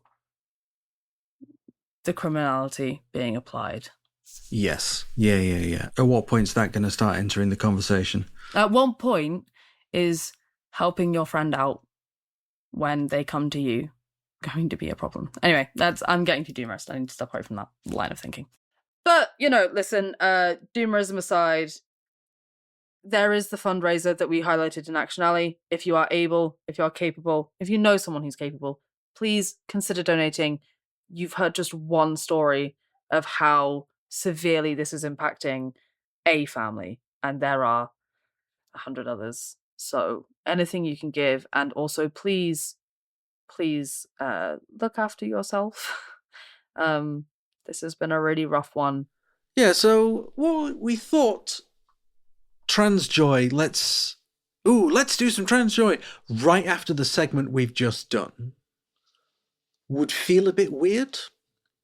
And it would be inappropriate, right? Yeah. Like, yeah. Who wants to go from that to, oh, here's a cute thing that happened to me this week? Like, it didn't feel like it matched the gravity. So we decided to ask a different question, which is, what message do you have for trans youth during a difficult time? And we had some wonderful responses. I think as we go through them, you'll be able to pick out a couple of themes. So yeah, here's what our Discord had to say about that. And we're starting with Lauren, who just hits the nail on the head right out of the gate and says, it's still worth being yourself. It's always better than hating yourself. And Queen Mab says, we exist, we have always existed, and we always will. Stay alive and don't go it alone. Ra says, things seem rough at the moment, but we've done this before. We've survived centuries of discrimination. We'll get to the other side once again. You deserve spaces and people that make you feel safe. Your identity is sacred, and nothing and no one is worth setting it aside for. Stay strong, stay safe, and protect each other, always. Omicron OB says, kid, the genie is out the bottle. All of the forces of darkness united can never put it back in. And they're not even united. There are millions of us who understand and can help you have the life that you know you deserve. Don't let them tell you that you haven't been wronged. So that one has got quote marks around it, I guess, just to, show that, this is the bit I would like you to read out.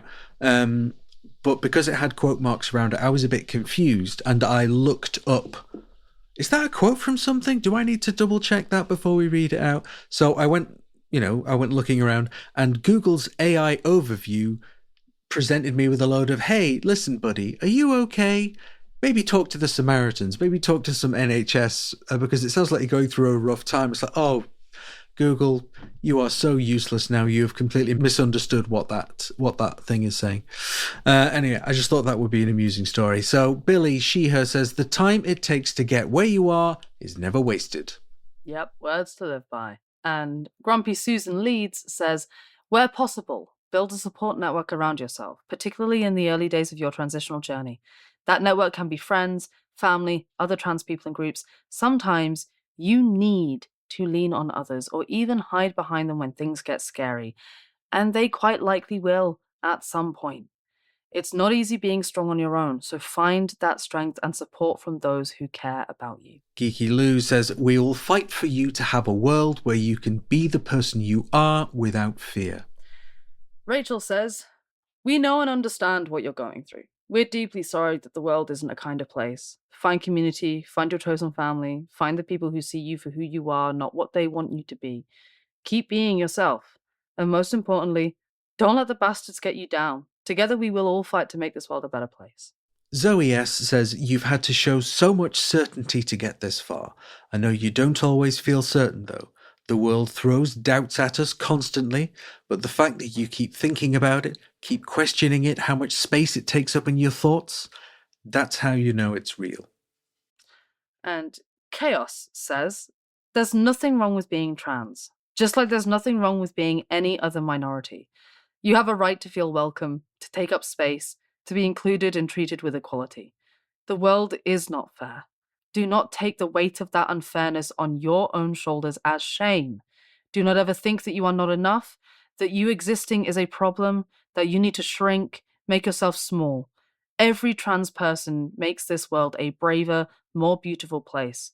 There are many people in this world who will love and support you without question. If you haven't found those people yet, keep looking.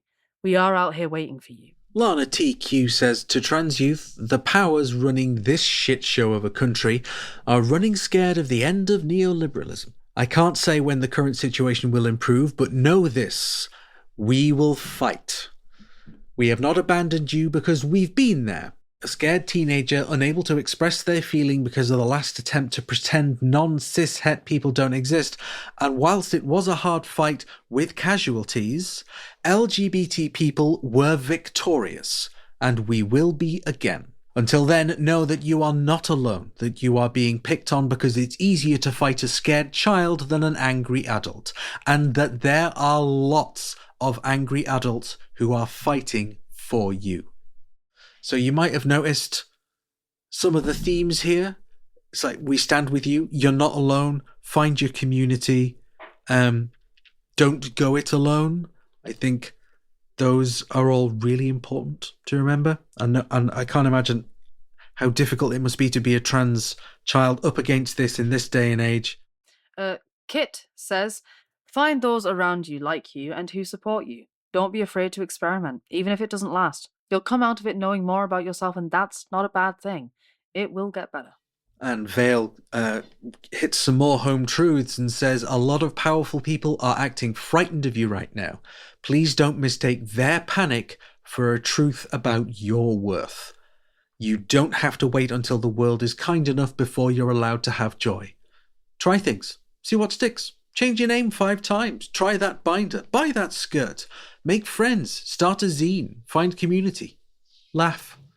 Your life is not something to just survive until adults sort themselves out. Chiaroscuro says, there is a saying, the old world is dying. The new world struggles to be born. Now is the time of monsters.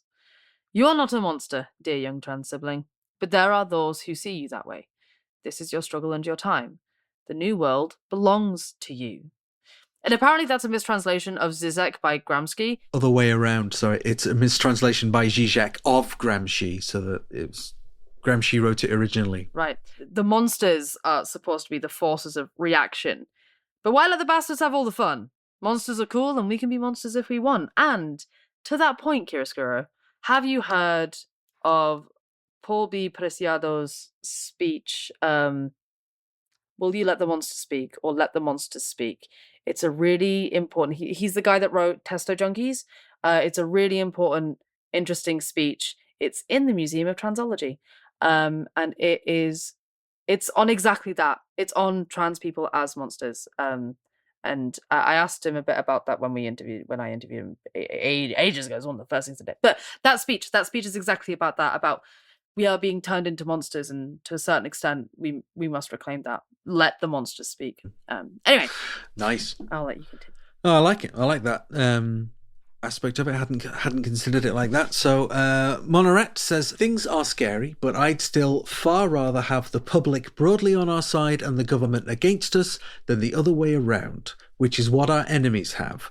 We are beautiful. They are alone. And Mod says, hey young'uns, looks scary, doesn't it? It is, and I'm sorry about that. But it's not hopeless. There are so many wonderful people to meet and so many wonderful emotions to feel. Stay safe, but don't be afraid. And finally, Sheenis says, to the young trans person listening who needs to hear this, if I look back at my younger self, I do not believe she would be able to comprehend just how far she could come. We have come a long, long way in the last few decades. I promise this to you now. We will do all in our power to protect you and future generations of trans people against these tides that seek to roll us back. We are legion, they are few. None of us are free until all of us are free. Stay strong. So, I love that. Yeah, me too. That's why I put that one last. That's particularly kind of sums it all up, because genuinely, there are loads of us. There's more of us than there are of these fucking psychotically focused anti-rights turf people who are spending their entire lives campaigning against an already vulnerable minority. Like, fucking get a hobby, will you? A lot of common themes. We will fight for you, which, hell yes, I will. What would you say there, Flint? What would you answer? I did a little bit of journaling on this because I had thoughts rattling around in my brain. So let me see if I can unscramble any of them. But what about you? Is there anything you'd want to say? I think a lot of what I'd say has kind of already been picked up on by a lot of people, because I'd want to say, as I've just mentioned, there's genuinely loads of us, and we're in a position where the majority of people, not necessarily newspapers and government ministers, but like the actual people on the ground, will be much more likely to say, leave them alone, live and let live, let trans people be, right? So I think that the majority of people are with us, because that's why the government and the media have spent so long focusing on trans people, because they're trying to change that, right? They're trying to take that away.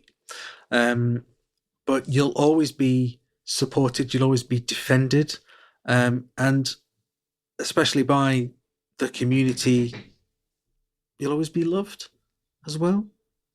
Because so many of us are adults by the time that we are truly going on that journey, like consciously and openly. There's something about someone who's able to recognize that in themselves and start advocating for that at a young age that is inherently just really powerful to people who have never felt safe enough to do that for whatever reason. You don't have the capacity to recognize it until you're out of it, until you're older and you're like, my God. I guess what I would want to say is that as someone who has had a long history with not wanting to be here as a general idea and a thought in my mind for like from being quite a young child through to being, I want to say, like early adulthood, before it started to ease off. Some of the things that I have found helpful is that you only have to survive the next minute, the next hour. You only have to survive the next sleep. And it's only the next minute you have to handle. You don't have to think too far ahead. You don't have to know all the answers. You don't have to know every single thing. You don't have to know how everything's going to pan out. You don't have to have a plan. You just have to get through the next minute. You just have to find the calm. You just have to find the grounding. And one of the most empowering things, one of the most hardcore punk rock, badass as fuck, undeniable things that you can ever do, right, with the pain that you feel is to turn toward the world with love and yourself with love. It is to be kind, and to be kind to yourself, to be kind to others, as an act of rebellion and spite in a world that can feel so cruel. And when it feels like all the world is doing is biting you, it can be really, really easy to feel like the only option you have is to start biting back, even at yourself. And the truth is that if you can find the smallest spark of joy, right? The smallest spark of, like, even if it's just that dandelion looks cool, or, you know, the sunset looks pretty today, or whatever, that small thing, that TV show, that meal that you like, if you take that small ember and you blow on it, you can have a campfire that can get you through a really cold, dark night. And being kind, compassionate, self-love, and love for others, it is not the warmth of the fire. It is the act of building the fire. And that's kind of what, like, self-love is. It is a commitment every day to taking that moment to building something for yourself, to building towards, even if it's just making a cup of tea whilst you are caring for yourself, as anything and everything. You can find anything, and you can find a way to turn that into an act of care or love or compassion. Because at the end of the day, your self-respect, your self-love can never be taken from you truly. It can feel like it is being challenged. It can feel like it is being stripped from us. It can feel as though we have lost it totally. It is never truly taken away from us. It's only lost to us when we lose sight of it. And it is always there, and we can reclaim it at any time that we want. And that is such an empowering thing. You always can have access to your self-respect, even if it doesn't feel like it. Sometimes you just have to get your feet back on the ground. You just have to feel, you know, the shirt on your back and how it's feeling. Looking out the window, seeing how many leaves you can see fluttering in the wind. Grounding yourself and letting yourself know that you are here. You're real. You're more real than any hatred that could ever be levied against you. And yeah, I guess now I feel like I'm doing a Baz Luhrmann bit. So I guess I'm going to finish this off by saying, go and listen to Sunscreen by Baz Luhrmann. Because the younger you are when you listen to that, the more you will appreciate it when you're older. Yeah, and I say that as someone that's listened to it from quite a young age. Well, me too, because, and again, I keep saying this whenever you bring stuff up, but I'm like, oh, well, I remember that from the first time around. And legit. 1999 that came out. I'm upset about it too. Yeah, well, it says in the first line, doesn't it, ladies and gentlemen of the class of 99? But just to catch on one of the things that you pointed out that people can, you know, draw some pleasure from. I'm looking out of my window now, and the sunset really does look nice. So, Thank you for that. I'm going to eat some cake and I'm going to pet my dog. Yeah. And maybe I'm going to have a nice little cry as a treat, as a fun release, because emotional release is good and healthy for the soul. And sometimes your body needs to just cry a little bit. Yes. And I think I'm going to cry, but it's going to be a nice cry. Yes. All right. Well, that's where we're at. It's the end of the show. And there's some stuff we're going to start saying about our show at the end of every episode. Take it away, my boy. What the Trans is part of a 4.0 share alike group. Sorry, I'm kidding. Okay. What the Trans is an entirely trans, entirely voluntary news organization that this podcast is one part of. You can see our live reporting on Blue Sky and stay informed on Instagram. Want something more direct? Then check out our website that has all of our episodes, articles, and live reporting available in one spot. And don't worry, it's all AI free and will stay that way. If you want to help us keep this going, we have a Patreon and a Ko-fi. All funding from those go to expenses and travel for our reporting. And please, if you can, that would be phenomenal. We are very good at looking like we are much more polished than we are. If you want to help out yourself, either with a pitch that you'd like to platform or to be involved in the team itself, do not hesitate to reach out at contact@whatthetrans.com. This episode of What the Trans was written and produced by Flint, Sammy and Ashleigh and presented by Ashleigh and Flint. It was edited by Amber Devereaux, with our opening theme music created by Waritsara Yui Carlberg. Our episode thumbnail artwork for this one was created by Flint. We would especially like to thank our producer-level Patreons, who are Alexandra Lilly, Andrea Brooks, Anubis Jackal, Ariadne Pena, B Squared. Bernard's Pink Jelly Bean. Bernice Roust. Brandon Craig. Break the System. Carly Silvers. Cassius Adair. Kellen York. Claire Scott. Clara Volume. That Richard, he's a crazy Richard. Cinder Gauzer. Danielle Hardwick. Dan Oblivion. D. DevKit Pro. Dr. McGee. Elizabeth Beth Anderson. L. Gray. Alan Mellor. M. Seth Brittain. Eric Woodman. Erin Carlson.